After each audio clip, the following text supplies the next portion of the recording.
Bonjour, allez, on se retrouve une nouvelle fois dans le garage. Alors, depuis quelques temps, j'ai mon démarreur qui a l'air de donner des signes de fatigue.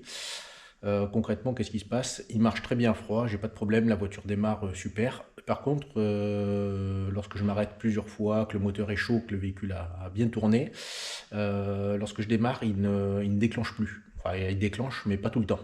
C'est-à-dire que je vais mettre un tour de clé et ça va faire bzzz, et on sent que ça tourne dans le vide, que ça entraîne pas le, comment on appelle ça, que ça entraîne pas le volant moteur. Donc je pense qu'il y a quelque chose qui s'est grippé. Ce qui est bizarre, c'est qu'à froid, ça marche hyper bien et j'ai pas de soucis. Donc ce qu'on va faire, on va pas trop prendre de risques. On va le démonter, on va démonter le démarreur. Là, on va le sortir et puis je vais l'amener en révision. Voilà, parce que ça se répare assez bien. Donc voilà, c'est ce qu'on va faire aujourd'hui. Donc je vais vous montrer comment est fixé le démarreur sur la voiture et comment on va l'enlever.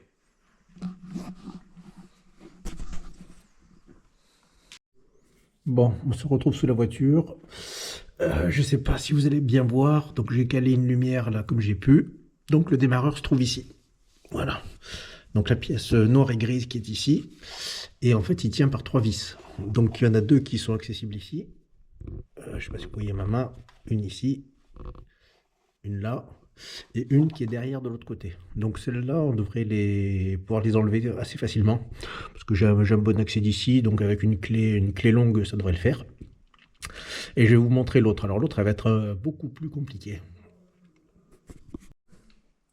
Alors la troisième vis, eh ben, elle est derrière tout ce bordel. Donc pour la voir, elle est, elle est derrière tout en bas. Je vais essayer de vous la montrer avec ça. C'est une rallongée montée. En fait la vis, on la voit, elle est au fond. Elle est à ce niveau-là, elle est là. Voilà. Bon, donc si je mets mon dos ici, voilà en fait la longueur de l'outil qu'il nous faut. Ouais, donc bien 30 cm. Là, clairement, on ne peut pas passer, c'est très compliqué de passer la main. Il n'y a pas beaucoup de place. Donc on va acheter des outils rallongés.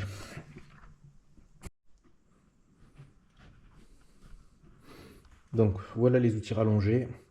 Donc il faut du 13. Alors là, vous avez une clé AliExpress rallongée. Bon, à première vue, on se dit ça fait le job. La clé est de très bonne qualité, honnêtement, pour une dizaine d'euros, c'est pas mal. Ça sent la solidité. Et ici, vous avez une clé italienne de marque Beta. Voilà. Donc si je vous montre la différence, elle est flagrante et elle est surtout ici. Voilà. Regardez la différence de matière autour de l'anneau. Donc c'est des 12 pans les deux. Mais il y en a une, elle est toute petite, l'autre elle est hyper épaisse. Voilà, et donc là, ça va nous poser problème, parce que ça passe pas. J'ai fait le test, j'arrive pas à l'enquiller correctement. C'est trop épais, ça touche. Donc, voilà, autant acheter donc des vraies clés directement. Ça vaut pas beaucoup plus cher, hein, enfin si, ça vaut plus cher parce que ça vaut le double, mais ça reste quand même pour un outil de qualité correct, parce qu'on a une vingtaine d'euros. Voilà, je crois 22 euros de mémoire. Voilà, donc c'est une clé de marque Beta, série 88, rallongée, et ça fait 30 cm, 33 cm de mémoire de long. Voilà, donc clé de 13 d'un côté et clé de 15 de l'autre. Voilà, la clé de 15 en fait correspond, l'empattement correspond à la clé de 13 là.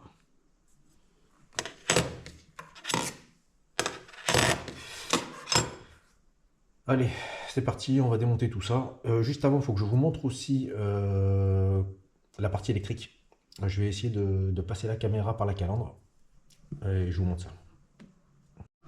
Ouais, pour vous montrer rapidement, donc la clé est en prise et donc elle dépasse tout juste, tout juste, tout juste, hein. Donc avec une clé standard qui fait la moitié, donc là vous devez la voir en bas, là vous la voyez bien. Ouais, donc une clé rallongée indispensable. Ce que j'essaie de vous montrer, c'est la connexion électrique du démarreur. Donc c'est les deux gros écrous que vous voyez devant. Voilà, j'espère que c'est du 13, je vois pas bien d'ici, je sais pas. On voit qu'il y a un gros câble électrique qui arrive, bah c'est celui-là. Voilà. Allez, on y va, on démonte tout. Bon, ça y est, j'ai sorti le démarreur. Bon, honnêtement, c'était vraiment pas compliqué. Donc il y avait 3 vis. Ça, c'était la plus longue, c'était celle qui était dessus. Et ensuite, il y en avait 2 comme ça dessous. Il y en a une, j'ai pas pu la sortir, elle était embutée contre la caisse. Donc je l'ai laissée. J'ai simplement enlevé l'écrou. Donc c'était tout du 13. Et la connectique électrique, c'était du 13 aussi. Donc finalement, super simple. J'ai pas vraiment mis longtemps. Le plus compliqué, bah, ça a été de récupérer, l'écrou qui était derrière, ici, là, à cet endroit-là. Voilà, j'ai mis, je sais même pas, j'ai pas regardé l'heure qu'il était, mais je dirais que j'ai mis 30 minutes à peu près. Honnêtement, c'était vraiment pas compliqué. Et pour le sortir, en fait, ce que j'ai fait, j'ai passé la main ici et je l'ai sorti par là. Voilà, ça passait pile poil. Voilà, donc c'est un Bosch. Il y a une référence dessus, pour ceux que ça intéresse, 001 211 209. Ok, alors je pense que j'ai trouvé le problème. Donc ici, on a une roue avec des dents, et j'ai l'impression que les dents sont mangées. Sur le bord là. C'est abîmé. C'est abîmé, donc je pense qu'il faut changer ce pignon. Voilà, donc il y a plusieurs options, soit mettre un démarreur neuf. Alors neuf, j'ai l'impression qu'on les trouve plus trop. Par contre, on en trouve des Racing, parce que c'est apparemment les mêmes que sur les Bertone, et sur les Bertone, ils existent en version allégée. Bon, j'en sais trop rien. Je pense que vu que c'est un original Bosch, je vais quand même l'amener. J'ai une boîte qui fait les maintenances d'alternateurs et de démarreurs, pas très loin de la maison, là, du côté de Rousset. Donc je vais aller le déposer là-bas, je vais leur demander un devis, et puis bon, je pense qu'il est réparable, hein, il faut juste changer ce galet là, enfin cette couronne, et puis ça va repartir. Allez, je vous tiens au courant lorsqu'il est revenu de réparation. Allez, on se retrouve, voilà où on en est. Donc j'ai reçu le nouveau démarreur. Donc comme on peut voir, il est plus fin que l'ancien. Il est beaucoup plus fin. Il n'y a pas photo, c'est... Je sais pas, il faudrait mesurer, mais il y a bien un quart de moins au niveau de l'épaisseur. Alors, le prix est aussi peut-être aussi en conséquence, vu que ces nouveaux démarreurs coûtent moins cher. Là, j'en ai même pas eu pour 200 €. Alors, c'est un Mitedoria. Quand j'ai cherché un démarreur, on va dire adaptable, avec des trous qui tombent au même endroit, avec 9 dents sur l'engrenage, j'ai trouvé beaucoup de marques à partir de 100 €. Alors honnêtement, 100 € c'est vraiment pas cher. J'ai pas voulu me lancer là-dedans. Donc j'ai cherché. Il y a beaucoup de marques inconnues sur internet. On ne sait pas d'où ça sort. Donc j'ai regardé dans les marques à peu près connues. Et je suis tombé sur celle-là, la Mitedoria. Donc c'est une boîte qui existe depuis assez longtemps. Bah, d'ailleurs on voit 1945. Les pièces sont à peu près bonne qualité, en tout cas sur internet, ceux qui ont monté des pièces de cette marque là sont plutôt contents dans l'ensemble. Donc je suis parti là-dessus. Il y avait tout un tas de marques inconnues, il y avait beaucoup de Ridex et d'équivalents. Donc bon, j'ai pas voulu me lancer là-dedans parce que même si ça se démonte vite, voilà, j'ai pas envie de le changer l'année prochaine. La pièce elle a l'air plutôt bien finie. Donc là on est tout en métal, hein, il n'y a pas de problème, c'est costaud. Au niveau de la connectique, je vais les mettre à côté. Au niveau de la connectique, c'est strictement pareil. Donc là, on peut bien voir la différence d'épaisseur. Enfin, il n'y a rien à voir. Donc ça sera plus facile à mettre dans la voiture. Tout se branche de la même manière. On a les mêmes prises au même endroit. Donc là, pas d'inquiétude, ça va se monter. La différence, celui-là, le gros là, d'origine, il fait 800 watts. Le nouveau fait 1400 watts. Bon, surprise, hein, on verra ce que ça change, si ça démarre plus vite, mieux, avec moins d'efforts. Après, vraiment, tout est en métal. Je les ai pesés. il y a 1 kg de différence entre les deux. Celui-là pèse 4,6 kg, il est énorme, il est hyper lourd. Celui-là, on est à 3,5 kg, donc 1,1 kg de différence. Voilà, donc celui-là, qu'est-ce que je vais en faire? Je vais pas le jeter, parce qu'on n'en trouve plus des Bosch d'origine, donc je le ferai reconditionner et je le garderai de côté. Ça me fera un démarreur d'avance et surtout d'origine. Voilà, et celui-là on voit bien, alors je vais essayer de m'avancer, mais les dents sont complètement éclatées là. Tout le bord est mangé en fait. Et je pense que c'est pour ça qu'il tournait dans le vide par moment.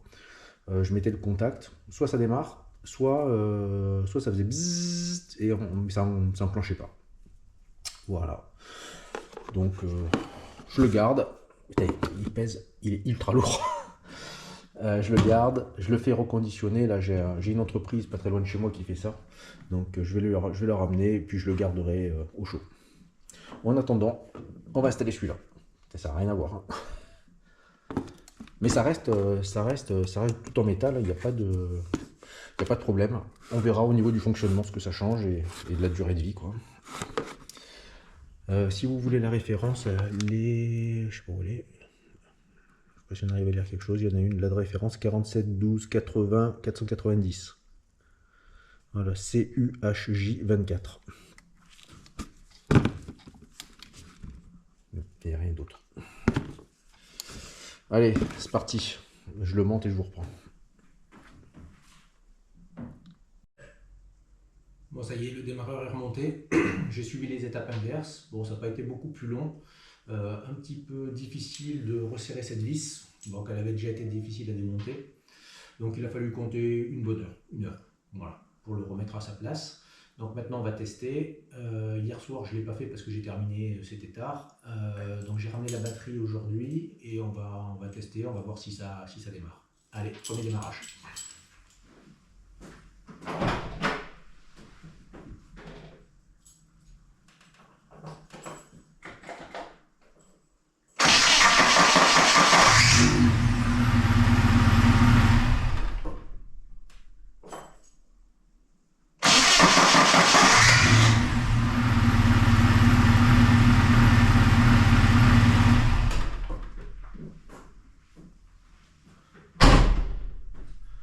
Alors ça marche, mais ça fait un bruit étonnant.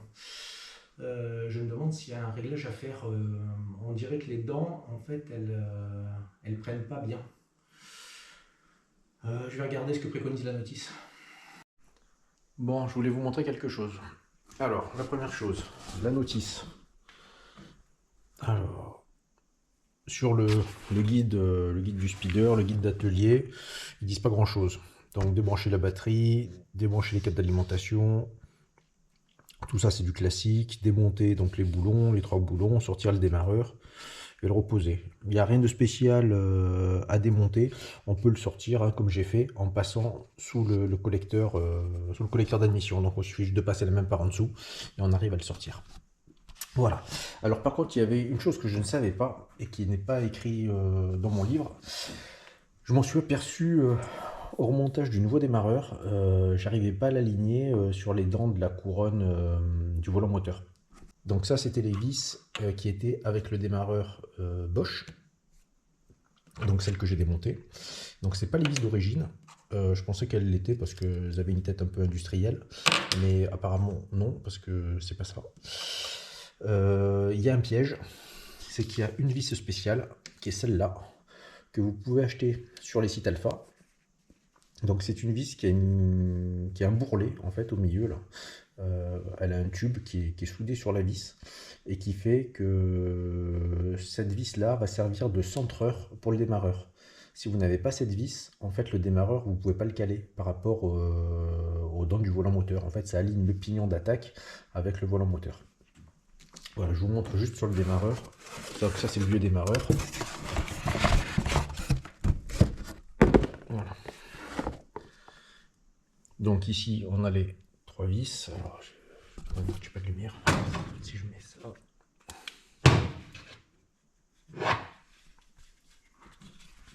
On va faire comme ça. Voilà. Donc ici vous avez l'emplacement donc des 3 vis. D'origine, donc j'avais des vis comme ça, de 8. Donc ça rentre, il n'y a pas de souci. Mais en fait, ça ballotte. Et pour centrer donc, le pignon qui est derrière, en fait, il y a besoin d'avoir cette vis-là. Et cette vis-là, elle ne rentre qu'à un seul endroit. Donc c'est pas ici. Là, ça force. C'est pas en bas, ça force aussi. C'est ici. Voilà. Et cette vis, une fois que vous la positionnez, bah, c'est elle qui va centrer à la bonne distance le pignon. Voilà, donc hyper important de commander cette vis. Hein. D'ailleurs, vous remarquez que la longueur n'est pas du tout la même. La vis, donc celle-là fait 45 mm, alors que celle-là elle faisait 50 ou 60. Je ne sais plus, elles étaient hyper longues. Celle-là faisait 60, c'est sûr. Celle-là devait faire 50 et celle-là 50 aussi. Ou 60, 60, 50, ouais, peu importe. Alors, il y a quand même une petite feinte, parce que quand vous achetez cette vis sur un site de pièces détachées Alpha, donc je vous montre la référence, moi je l'ai pris sur Victor Part, mais vous pouvez la prendre chez Retro Rosso où vous voulez, il n'y a pas de problème. Il n'y en a aucun qui vend l'écrou qui va avec. Et c'est là où il y a un piège, parce que c'est pas un écrou standard. Là, ça c'est un écrou standard. Alors ça doit être un pas de 125 ou 150 avec des écrous classiques. Vous ne pouvez pas le visser dessus. Et il ne mord pas. Il ne mord pas parce que le pas n'est pas bon. Et il faut un écrou, donc un écrou au pas fin. Un écrou pas fin. Et c'est un écrou donc, de ce type-là. Hein, et il est en 100, avec un pas de 100. Donc ça rentre très bien. Donc le pas de 100, en fait, on se rend compte qu'on peut faire beaucoup plus de tours sur une même longueur de filet. En fait, c'est des pas qui sont utilisés pour lorsqu'il y a des risques de desserrage. Ça se desserre beaucoup moins vite. Et pareil, on peut appliquer une force, un couple de serrage un peu plus élevé. Voilà, donc ce boulon, il faut le trouver. Et vous ne le trouverez pas chez Leroy Merlin ni Castorama, même pas dans aucun magasin de bricolage. C'est du pas industriel, du pas fin. Et alors moi j'ai eu de la chance, j'ai trouvé ça dans une boutique sur Vitrolles qui s'appelle BVM. Boulon, vis, je ne sais plus ce que ça veut dire le M. C'est pas Méditerranée, mais c'est un truc comme ça. Donc j'en ai acheté, j'ai tout acheté en double en fait. J'ai acheté les écrous de 45 classiques en M8. Voilà. J'ai acheté les boulons. Et j'ai acheté les rondelles anti-desserrage. Voilà. Donc c'est des rondelles qui sont un petit peu coniques et qui vont s'écraser lorsque vous allez les serrer. Voilà. Et puis elles sont rayées là pour éviter que le boulon se desserre. Voilà, ça le retient.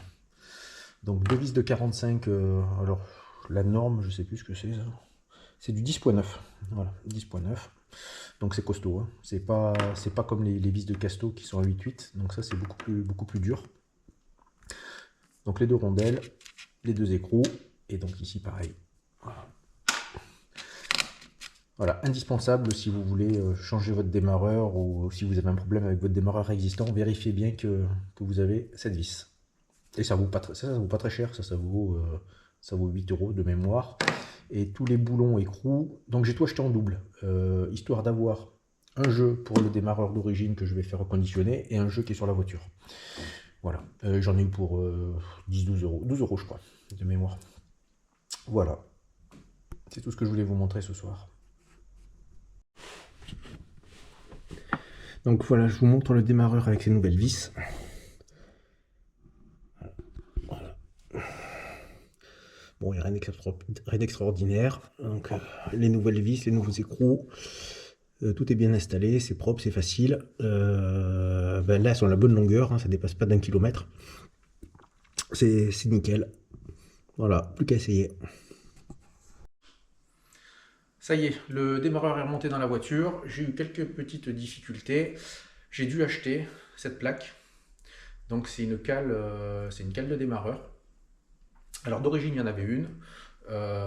J'ai été obligé d'en rajouter une deuxième. Je ne sais pas pourquoi. Le démarreur que j'ai acheté, donc c'était pas vraiment, c'était un démarreur adaptable, nécessitait d'être un petit peu décalé par rapport à celui d'origine. Donc cette cale, je vous montre juste comment ça se met.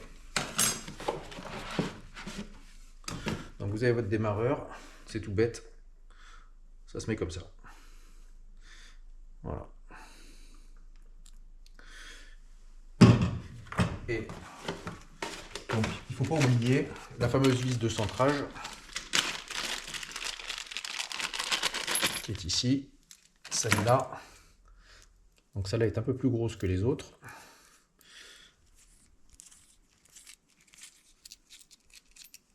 Donc c'est cette vis qui va ici, comme ça. Voilà. Et cette vis de centrage ne va que dans ce trou. Vous ne pouvez pas la mettre ici, ni ici. Voilà. Et c'est elle qui va régler donc l'écartement entre le pignon d'attaque et le volant moteur de la voiture. Voilà. Donc moi, du coup, j'ai mis deux cales. J'ai mis la cale qui était présente sur le véhicule, plus une cale en plus. Et ça fonctionne bien. Donc je vais vous montrer ça. Je vous avais montré quand j'avais fixé le démarreur sous la voiture. J'ai fait une mise à jour. C'est-à-dire qu'au niveau des deux autres vis, qui sont ici, donc ça c'est des vis que j'avais achetées en double. En fait, ce qu'il faut savoir, et j'ai vu ça sur InDoc Technique, c'est que les deux autres vis ne vont pas dans le même sens. Il faut les mettre comme ça, dans ce sens-là. Je ne le replace pas là.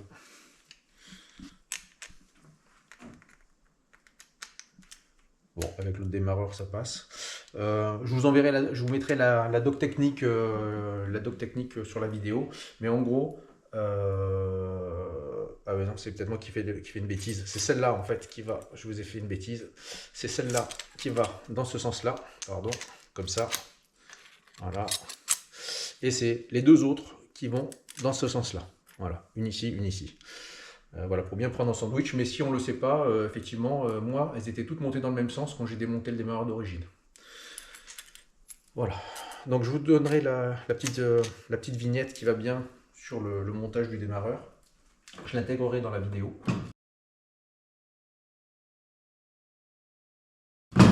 Et là, je vais simplement vous montrer que la voiture démarre correctement.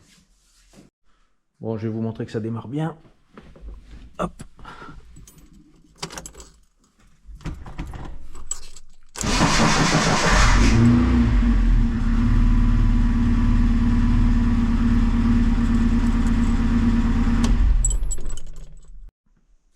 Bon, on va finir la vidéo ici.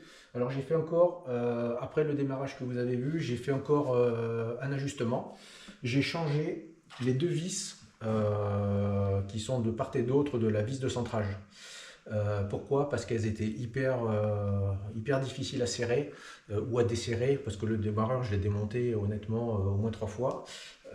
Et je trouve que c'est pas pratique avec l'empreinte hexagonale. Donc j'ai remplacé ça, ces deux vis, par des vis de M8 par 50, mais avec une tête à laine. Voilà, auquel j'ai rajouté une rondelle inox de petite taille pour pouvoir ajuster le démarreur et une rondelle frein.